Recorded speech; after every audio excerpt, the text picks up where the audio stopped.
اعوذ باللہ من الشیطان الرجیم بسم اللہ الرحمن الرحیم نحمدہ ونصلی علی رسولہ الکریم. ناظرین اکرام السلام علیکم. سفر ہدایت کے ساتھ زبیر احمد حاضر خدمت ہے.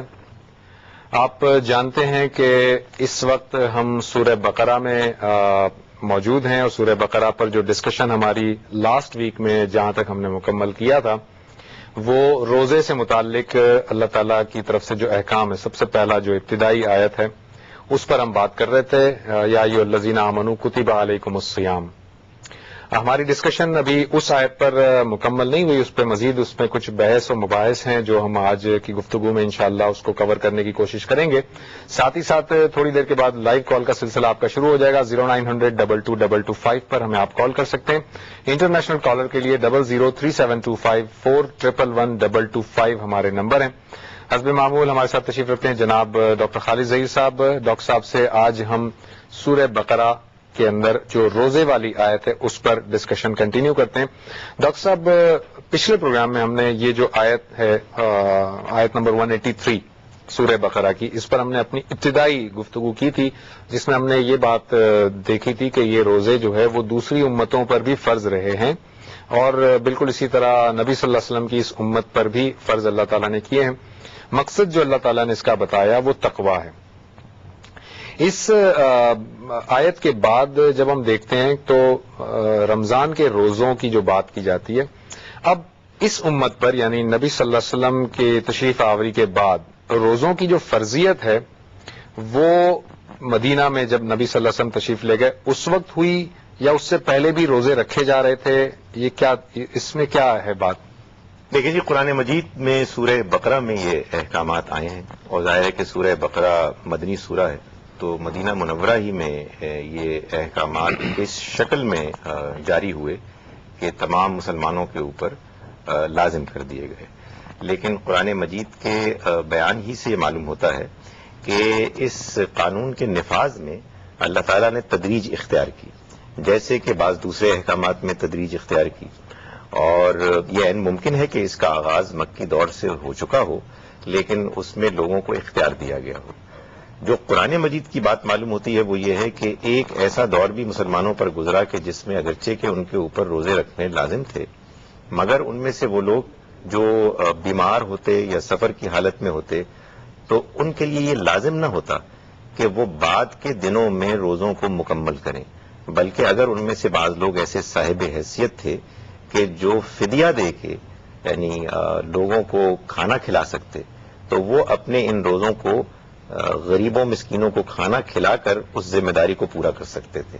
تاہم بات کی ایک آیت میں اس بات کو واضح کر دیا گیا کہ یہ سہولت اور چھوٹ جو ایک زمانے میں دی گئی تھی اب اس کو ختم کر دیا گیا ہے. اچھا ڈاکٹر صاحب، یہ جو جس استثناء کا آپ نے ذکر کیا یہ اسی کے اندر آگے چل کر اللہ تعالیٰ بیان بھی کر رہے ہیں کہ پہلی مرتبہ جب حکم آیا تو اس میں فدیے کا ایک طریقہ کار بتایا گیا، اس کے بعد اس کو اللہ تعالیٰ نے ختم کر دیا. اب یہاں پر ایک کوشچن یہ آتا ہے ذہن میں کہ جو اکثر جس کی خاص ٹرم یوز کی جاتی ہے، ناسخ اور منسوخ والی ٹرم استعمال کی جاتی ہے، تو یہ ہمیں کیسے پتا چلے گا کہ کون سی آیت جو ہے اس کا حکم اب منسوخ ہو گیا ہے اور اس کی تلاوت جاری ہے، تلاوت رہے گی اور وہ منسوخ ہو گیا ہے؟ اس کو ڈٹرمن کیسے کریں گے، کیسے پتا چلے گا ہمیں؟ دیکھیں، یہ ایسے معلوم ہوگا کہ اللہ تعالیٰ نے ایک چیز کو پہلے جاری کیا اور جاری کرنے کے بعد معلوم یہ ہوا کہ کچھ عرصے کے لیے بیان میں اس چیز کی گنجائش رکھی کہ حکم اپنی ابتدائی شکل میں کچھ اختیار اور آسانی کے ساتھ موجود ہے اور پھر اسی متن میں قرآن مجید ہی میں آگے چل کے ایک آیت آتی ہے کہ جو اس حکم کو دوبارہ اس انداز میں بیان کرتی ہے کہ وہ استثناء ختم ہو جاتی ہے. اس کی بہترین مثال یہی روزوں کی آیات میں ایک ہی ساتھ دونوں آیات کا ذکر ہے جی کہ پہلے وہ استثناء موجود تھی کہ جس میں فدیے کا لفظ موجود فدیہ دے کر آپ روزہ نہ رکھنے کی صورت میں بھی اپنی ذمہ داری سے سبکدوش ہو جاتے، لیکن اگلی آیت میں جب اللہ تعالیٰ نے اس بات کو بیان کیا تو اس سہولت یا اس استثناء کو بیان نہیں کیا اور اس بات کو واضح کیا کہ یہ اس لیے ہے کہ لِتُکْمِلُوا الْعِدَّةَ، تاکہ تم اس تعداد کو روزوں کی پوری کر لو اور اب تم چھوڑ نہیں سکتے ہو. دوسری صورتوں میں شرائط کی حرمت کی شکل میں یا قانون وراثت کے نفاذ میں یہی تدریج نظر آتی ہے، لیکن وہ قرآن مجید کے مختلف مقامات میں پھیلی ہوئی ہے. لیکن ان سب کو دیانتداری اور غور سے پڑھنے کے بعد یہ معلوم ہوتا ہے کہ پہلی جو آیات ہیں وہ ابتدائی دور کی ہیں اور بعد کی آیات نے ان کو منسوخ کر دیا ہے. لیکن یہ بات بھی غور کرنے کی ہے کہ اللہ تعالیٰ نے ان آیات کو بھی قرآن مجید میں موجود رکھا کہ جو پہلے دور کی ہیں، تاکہ مسلمانوں کو یہ معلوم ہو کہ جب بھی بعد کے ادوار میں وہ کسی فرد یا قوم پر اسلام کے احکامات کو نافذ کرنے چلیں تو اس بات کا خیال رکھیں کہ لوگوں کی آمادگی، ان کے اندر صلاحیت ہے یا نہیں ہے، اور اگر نہیں ہے تو تدریج کے ساتھ وہ اس کو کریں، نہ کہ ان کے اوپر ایک ہی وقت میں امپوز کر دیں. اچھا ڈاکٹر صاحب، اب اس نئے یعنی جو بعد کا حکم آیا جس میں یہ استثناء ختم کر دیا گیا، اس حکم کی روشنی میں اگر ہم دیکھیں تو اب دو ایسے افراد ہیں جن کو قرآن مجید یہ بتا رہا ہے کہ وہ روزوں میں ان کے لیے کچھ عذر کی گنجائش نکلتی ہے، جن میں سے ایک بیمار ہے اور دوسرا مسافر ہے. اب میں چاہوں گا کہ ذرا اس پہ روشنی ڈالیں کہ بیمار یا مسافر، ہم کس بیمار کو اس طرح کا بیمار ٹریٹ کیا جائے گا یا سمجھا جائے گا جو روزے نہ رکھ سکتا ہو، یا وہ کتنی مسافت ہے جس پر کہ یہ والی اپلیکیبل ہوگی یہ بات؟ دیکھیے جی، اس طرح کے معاملات میں کہ جہاں اللہ تعالیٰ نے خود کوئی وضاحت نہیں کی، یہ معلوم ہوتا ہے کہ انسان کے اوپر چھوڑ دیا گیا ہے کہ وہ اللہ تعالیٰ کے دیے ہوئے اس اختیار کو اپنی مرضی سے استعمال کرے. سچی بات یہ ہے کہ یہ اختیار، اگر آپ دیکھیں، ہم سب مسلمان ہیں اور روزے رکھتے ہیں، ہمیں معلوم ہے کہ ایک جانب اگر اختیار ہے تو دوسری جانب اس اختیار میں کچھ مشکل بھی ہے. اس کی وجہ یہ ہے کہ رمضان میں روزے رکھنا نسبتاً آسان ہے، سب لوگ روزے سے ہوتے ہیں اور ایک ماحول ہوتا ہے روزے کا. لیکن اگر آپ اس چھوٹ سہولت کو اختیار کریں گے تو آپ رمضان کے علاوہ دوسرے مہینوں میں روزہ عادات پوری کرنی پڑے گی اور وہ مشکل ہے. اس لیے میرا خیال ہے کہ یہ کچھ اللہ کی طرف سے ایک نیچرل چیک ہے کہ آپ نے اگر اس سہولت کو اختیار کرنا ہے سفر کی حالت میں یا بیماری کی حالت میں تو یہ ایک سہولت ہے، لازم نہیں ہے. اور آپ اپنے حالات کو دیکھیں اور اس چھوٹ کو، استثناء کو دیکھیں. اختیار کرنا چاہیں کر لیں اور اگر نہ کرنا چاہیں تو نہ کریں. البتہ ظاہر ہے کہ اگر آدمی بہت بیمار ہے اور ظاہر ہے کہ اگر وہ کسی ایسے سفر میں ہے کہ جس میں روزہ رکھنا اس کے لیے بہت مشکل ہے تو پھر اسے چاہیے کہ اس سہولت کو وہ نہ چھوڑے. ڈاکٹر صاحب، ایک کالر کو شامل کرتے ہیں. السلام علیکم.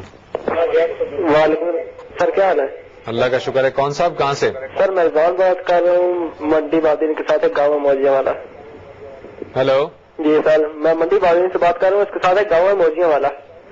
جی جی بتائیے، آپ کا سوال کیا ہے؟ سر میرا سوال یہ ہے کہ اگر انسان بندہ سوتا ہے رات کو، اگر صبح اس کو اذان کے بعد جاگ آتی ہے تو پھر اس کا کیا حال ہے؟ کیا ہوتا ہے؟ اذان کے بعد جاگ آتی ہے، اس کا روزہ شاید ہو سکتا ہے یا نہیں، کیا اس کا مسئلہ ہے؟ اذان کے بعد اسے یاد آتا ہے روزے کا؟ نہیں، جاگ آتی ہے، اٹھتا ہے. اچھا، اذان کے بعد اٹھتا ہے تو کیا کرے؟ جی سر. ٹھیک ہے، بہت شکریہ آپ کا. ٹھیک ہے، تھینک سر. جی ڈاکٹر صاحب، اذان کے بعد اگر اٹھتا ہے تو کیا کرے وہ؟ دیکھیے جی، یہ سوال تھوڑا سا غیر واضح رہا. اگر تو یہ پوچھ رہے ہیں عشاء کے موقع پر کہ آپ مغرب کے بعد سو گئے اور پھر آپ اٹھے تو ظاہر ہے کہ کوئی مسئلہ نہیں ہے، آپ اس وقت نماز پڑھ لیں. لیکن زیادہ تر امکان تو یہ ہوتا ہے کہ آپ فجر کی نماز کے لیے اٹھ نہیں پاتے، تو اذان سے تو اس کا کوئی خاص تعلق نہیں ہے. ظاہر ہے کہ اگر آپ اذان کے بعد بھی اٹھتے ہیں تو آپ کے پاس فجر کی نماز کا وقت ہوتا ہے. زیادہ مسئلہ اس وقت پیدا ہوتا ہے کہ جب آپ کی آنکھ کھلتی ہے اس وقت کہ جب سورج نکل چکا ہو. اچھا ڈاکٹر صاحب، اس میں میرا خیال ہے انہوں نے شاید روزے کے بارے میں بات کی تھی، تاہم اس پہ ہم مزید گفتگو کریں گے. ناظرین، ایک چھوٹے سے بریک کے بعد واپس آتے ہیں اور گفتگو کو یہیں سے کنٹینیو کریں گے.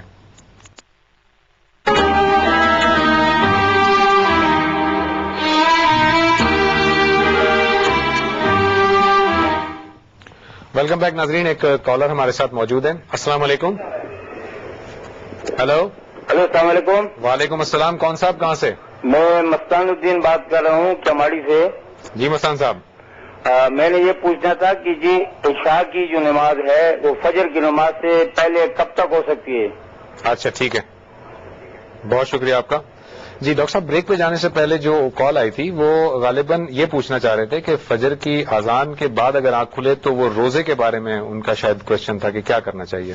دیکھیے، اگرچہ کہ یہ بات بہت مطلوب پسندیدہ ہے کہ ہم سحری کریں، یعنی روزے کا وقت، یعنی کھانے پینے کا وقت ختم ہونے سے پہلے ہم کھائیں پئیں، لیکن ظاہر ہے کہ اگر کوئی شخص سویا رہے اور اس وجہ سے سحری نہ کر پائے اور اس کی آنکھ ہی اس وقت کھلے کہ جب مزید کھانے کا موقع نہیں ہے، تو بس وہ روزے کی نیت رکھے اور روزہ رکھے. یعنی بغیر سحری کے بھی رکھا جا سکتا ہے روزہ.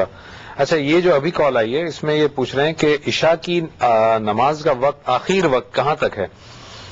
رات کا جب آدھا حصہ گزر جائے اس کے بعد نہیں پڑھنی چاہیے. یعنی ہمارے ہاں دو رائے ہیں، ایک تو یہ ہے کہ فجر کے وقت تک ہے، لیکن حقیقت یہ ہے کہ اصل میں آدھی رات کے بعد، سونے کے بعد تہجد کا وقت شروع ہوتا ہے، اور عشاء کی نماز کا وقت مغرب کی نماز کا وقت جب ختم ہوتا ہے، کوئی لگ بھگ مغرب کی نماز سے کوئی گھنٹہ سوا گھنٹہ بعد تک اس سے شروع ہوتا ہے اور آدھی رات تک ہے. تو آدھی رات تک کا یہ وقت ہے.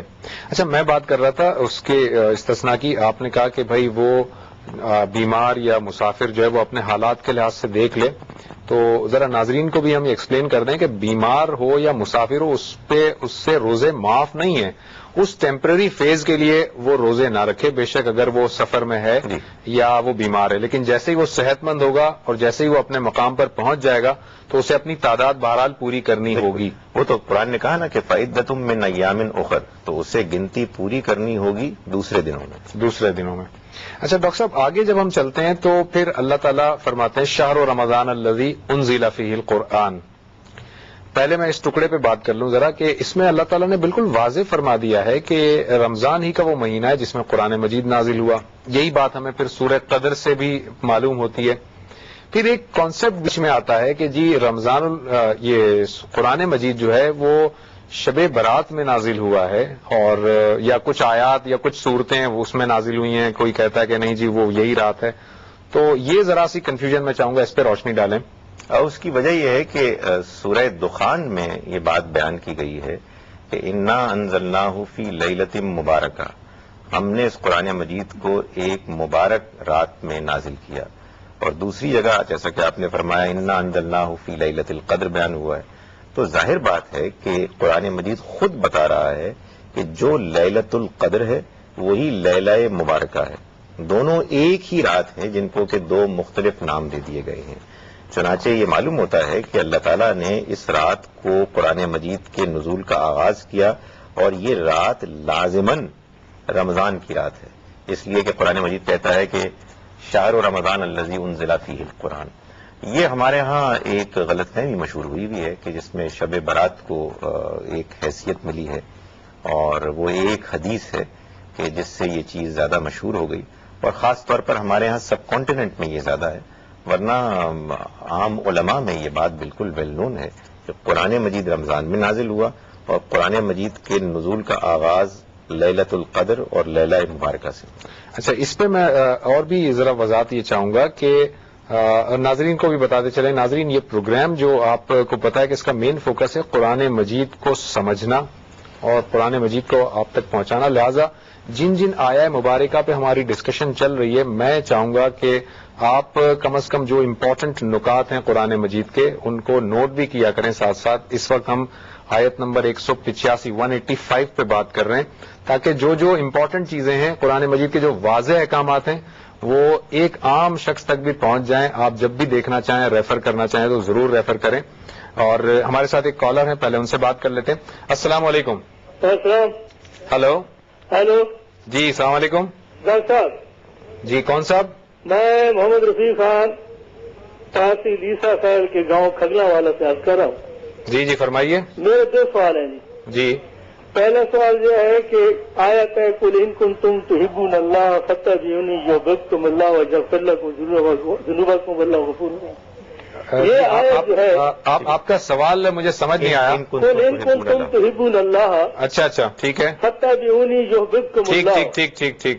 یہ آیت مسلمان کے کن پہلوؤں پر محیط ہے؟ اس اتباع اور اطاعت کا کیا مقصد ہے؟ ٹھیک ہے. اور دوسرا سوال یہ ہے کہ اگر کوئی خطیب درس قرآن دے رہا ہو اور اس میں آیت سجدہ آ جائے تو کیا اس میں استثناء ہے کہ وہ خطیب اور تمام سامعین سجدہ تلاوت کریں گے یا نہیں؟ ٹھیک ہے جی شکریہ. ٹھیک ہے، بہت شکریہ آپ کا.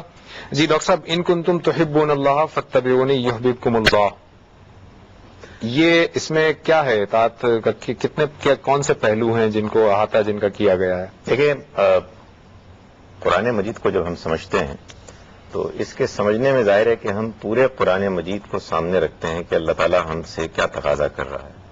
اگر ہم اس کو جذباتی انداز میں سمجھیں گے، ایک خاص رخ کو بہت زیادہ اہمیت دے دیں گے، تو یہ ممکن ہے کہ ہم اصل بات کو، اصل مقصد کو کھو بیٹھیں. نبی صلی اللہ علیہ وسلم کی اطاعت اور آپ کی اتباع کا مطلب یہ ہے کہ جو دین آپ لے کے آئے ہیں اس کو دیانتداری سے ہم سمجھیں، اور پھر جو بات ہم کو سمجھ میں آئے ہم اس پر عمل کریں، اس کو اختیار کریں. یہ جو پیغام آپ لے کے آئے ہیں وہ دین ہے، وہ اللہ کی طرف سے لوگوں کے لیے رہنمائی اور ہدایت ہے. اس میں وہ دنیاوی مادی چیزیں شامل نہیں ہیں کہ جو ہر زمانے میں لوگوں کے لیے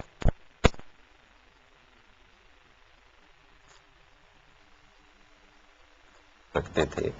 آپ کا ایک خاص طریقے کا لباس تھا، آپ کا ایک خاص طریقے کا رہن سہن تھا، آپ کی کچھ ایسی ڈشز تھیں کہ جو اسی علاقے سے تعلق رکھتی تھیں، جو آپ کو پسند تھیں.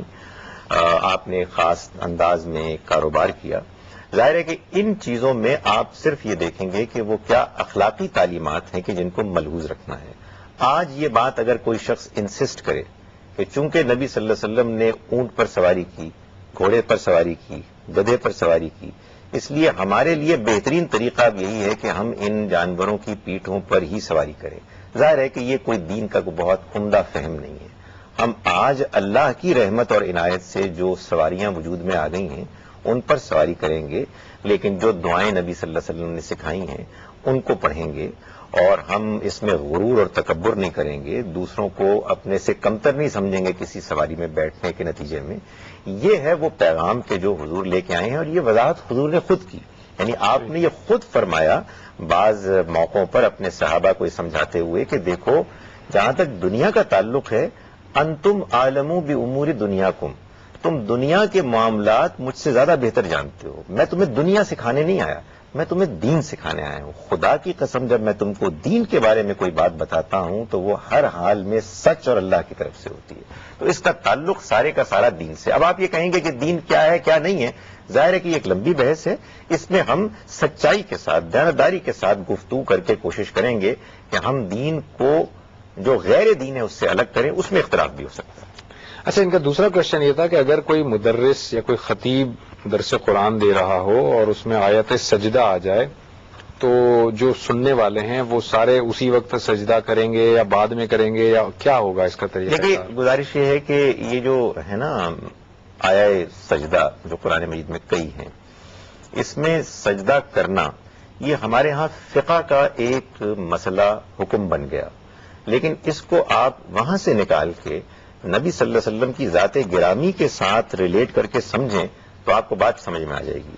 حضور صلی اللہ علیہ وسلم نے جب بھی قرآن پڑھا، نماز پڑھی، تو اس کو ایسے پڑھی کہ آپ اس کو سمجھتے تھے، اس پر غور کرتے تھے، اس پر اپنے رد عمل کا اظہار کرتے تھے.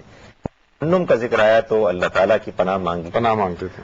جنت کا ذکر آیا تو دعا کی کہ خدایا مجھے توفیق دے کہ میں اس میں داخل ہو سکوں. اور اسی طرح سے اور معاملات میں بھی. اور جہاں کوئی ایسا ذکر آیا کہ جس میں یہ محسوس ہوا کہ خدا تعالیٰ کے سامنے بے اختیار جھک جانا ہے تو اس موقع پر آپ نے سجدہ کر دیا. تو یہ تو ہے اس کی اصل روح. ظاہر ہے کہ یہ روح جب کبھی بھی انسان کو توفیق ملے ایسی آیات کو پڑھ کر وہ ضرور اظہار کرے، نماز میں بھی، غیر نماز میں بھی. رہی یہ بات کہ ایک شخص تقریر کر رہا ہے، تو ظاہر ہے کہ یہ موقع نہیں ہوتا کہ آپ اس وقت فوری طور پر اس رد عمل کا لازماً اظہار کریں. کوئی کرنا چاہے کر بھی سکتا ہے، لیکن جو بات میں کہنا چاہتا ہوں وہ یہ ہے کہ وہ اصل کیفیت ہے کہ جو اسپرٹ جو ہے زیادہ امپورٹنٹ ہے. آپ کو بات سمجھ میں نہیں آ رہی، آپ کو معلوم ہی نہیں ہے کہ کیا فرمایا اللہ تعالیٰ نے، اور آپ نے کہا کہ میں نے یہ حکم رکھا ہوا ہے کہ مجھے سجدہ کرنا ہے، تو ضرور سجدہ کریں. میں یہ نہیں کہہ رہا کہ آپ نہ کریں، لیکن خدا را اس بات پر غور کریں کہ سامنے رکھتے ہوئے اپنی شریعت کو نافذ کیا. کرنا چاہتا تو پیغمبر صلی اللہ علیہ وسلم موجود تھے، وہ اوور نائٹ فوراً ہی کر دیتا. لیکن وہ یہ سمجھانا چاہتا ہے کہ دیکھو میں نے اپنے پیغمبر کی موجودگی کے باوجود اس بات کا لحاظ رکھا کہ میں نے اپنے بندوں کی کمزوریوں کو، ان کی ضرورتوں کو ملحوظ رکھتے ہوئے دھیرے دھیرے تدریج کے ساتھ شریعت کو نافذ کیا. رہی یہ بات کہ آپ یہ کہہ رہے ہیں کہ یہ کیسے ہو سکتا ہے، میں گزارش کروں، ہوا ہے. قرآن میں یہ لکھا ہوا ہے کہ تم نماز کے قریب نہ جاؤ نشے کی حالت میں. اس سے ظاہر ہے کہ یہ معلوم ہوتا ہے کہ نشہ ویسے تو ٹھیک ہے، لیکن نماز میں آپ ایسا نہیں کر سکتے. لیکن سورہ مائدہ میں اللہ تعالیٰ اتنے واضح دو ٹوک اور سخت انداز میں کہہ رہے ہیں کہ یہ شراب اور یہ جوا یہ شیطان کے نجس اعمال میں سے ہے، اس کے ذریعے سے یہ تمہارے درمیان دشمنی پیدا کرتا ہے، تو کیا اب بھی تم نہیں رکو گے؟ معلوم ہوا کہ اللہ تعالیٰ نے اس کو ایک خاص عرصے کے بعد آخری حد تک حرام اور ناجائز قرار دے دیا. تو آپ قرآن مجید کو اگر کھلے ذہن کے ساتھ پڑھیں گے تو آپ کو معلوم ہو جائے گا کہ منسوخ ہونا بھی قرآن میں موجود ہے، اور وہ آیتیں کہ جو منسوخ ہو گئی ہیں ان کا حکم منسوخ ہوا ہے. آیتیں ابھی بھی موجود ہیں یہ بتانے کے لیے کہ خدا تعالیٰ اپنے بندوں کو کس طرح سے نرمی کے ساتھ اپنی شریعت کو گویا ہم نے یہ بات کی کہ آیت کا حکم منسوخ ہوا ہے، آیت کو حذف کرنے کی بات ہم نے نہیں کی. حذف نہیں ہے، یعنی قرآن مجید میں ابھی وہ موجود ہے اور وہ ظاہر ہے کہ قیامت تک موجود رہے گی، کوئی بدل نہیں سکتا. کوئی بدل نہیں سکتا. ایک اور کالر ہے ہمارے ساتھ. السلام علیکم. السلام علیکم. ہلو. السلام علیکم. وعلیکم السلام. کون صاحب؟ میں ڈاکٹر منصور بات کر رہا ہوں کراچی سے. فرمائیے. میرا سوال یہ تھا کہ اگر دانت ٹوٹ جاتا ہے، پارشل آدھا دانت اگر ٹوٹ جاتا ہے، ہلو. ہاں جی، آدھا دانت اگر ٹوٹ جاتا ہے تو اس پر کراؤن چڑھا دیتے ہیں. کراؤن چڑھاتے ہیں. جی جی. تو کراؤن پھر آرٹیفیشل ہو جاتا ہے، جو اوریجنل دانت ہوتا ہے وہ پھر چھپ جاتا ہے. تو اس پر وضو پھر اس کے بارے میں وضو پھر ہو جاتا ہے اس پر؟ ٹھیک ہے جی، بہت شکریہ آپ کا. بہت شکریہ. جی ڈاکٹر صاحب، کیسے اس کو لیں گے ہم؟ وضو کے کیسے ہوگا پھر؟ دیکھیے بات یہ ہے کہ یہ جو وضو میں کلی ہے، یعنی جو پانی منہ میں اندر ڈال کے تو ہم اس کو صاف کرتے ہیں، یہ در حقیقت وضو کے ان اعمال میں سے ہے کہ جو وضو کی تفصیل کے ضمن میں آتے ہیں. قرآن مجید نے جو حکم دیا وہ تو یہ ہے کہ اپنے منہ کو دھو. چار چیزیں بدلیں.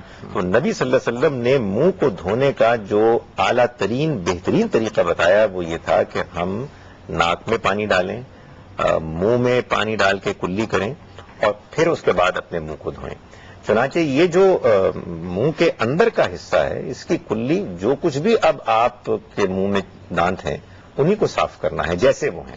ظاہر ہے کہ یہ چیز کہ کوئی انسان اپنے ٹوٹے ہوئے دانت کی جگہ کوئی اور ایسا طریقہ اختیار کر لے کہ جس کے بعد وہ کچھ بہتر لگنے لگے، اس کے ظاہر ہے کہ مختلف شکلیں ہیں کہ جو رائج ہیں، ان میں کوئی حرج نہیں ہے. ان کے ناجائز ہونے کے لیے کسی قسم کا کوئی حکم ہمارے سامنے موجود نہیں ہے. اب ایسی صورت میں اس شخص کے لیے منہ کا صاف کرنا اسی صورت میں مانا جائے گا کہ جس صورت میں اس کے منہ کے مختلف اجزاء موجود ہیں، وہ ان کو کلی کرے گا اور اس کو صاف کر دے گا. اس میں ایسا نہیں ہے کہ کوئی ایسا جزو اگر رہ گیا کہ جس پہ پانی نہ پڑ سکے تو پھر اس کا وضو نہ ہوا. اس لیے کہ یہ اصل میں کلی کرنا وضو میں منہ کو دھونے کی تفصیلات میں سے. ٹھیک. ایک اور کالر ہے ہمارے ساتھ. السلام علیکم. السلام علیکم. جی وعلیکم السلام. ہلو جی فرمائیے. جی میرا نام طارق ہے، میں کراچی سے بول رہا ہوں. جی طارق صاحب. میرا سوال یہ ہے کہ ہم ابھی ڈاکٹر صاحب بتا رہے تھے کہ حضور صلی اللہ علیہ وسلم نماز پڑھتے تھے تو اس میں ان کو سمجھ آ رہی ہوتی تھی وہ کیا پڑھ رہے ہیں اور اسی طرح ریاکٹ کرتے تھے. جی جی. ہماری اپ برنگنگ ایسی ہوئی ہے کہ ہمیں قرآن کا عربک نہیں پڑھائی گئی. اب ہم کاروبار میں اتنے انوالو ہو گئے ہیں کہ ہم سچی بات ہے سیکھنے کا ٹائم نہیں ہے اس طرح. ٹھیک ہے. ہم نماز پڑھتے ہیں تو ہمیں سمجھ نہیں آتا ہم کیا پڑھ رہے ہیں. سچی بات ہے کبھی کبھی تو کاروبار کے بیچ میں جا کے ٹائم نکال کے نماز پڑھتے ہیں تو کاروبار ذہن میں گھوم رہا ہوتا ہے. بالکل صحیح. تو ہمارے لیے ہم پہ کوئی لگتا ہے کوئی بہت انفلوئنس نہیں آ رہا نماز کا. ٹھیک ہے. اس سلسلے میں میں پوچھنا چاہ رہا تھا ہم لوگوں کے لیے کیا ہم صحیح کر رہے ہیں نہیں کر رہے ہیں؟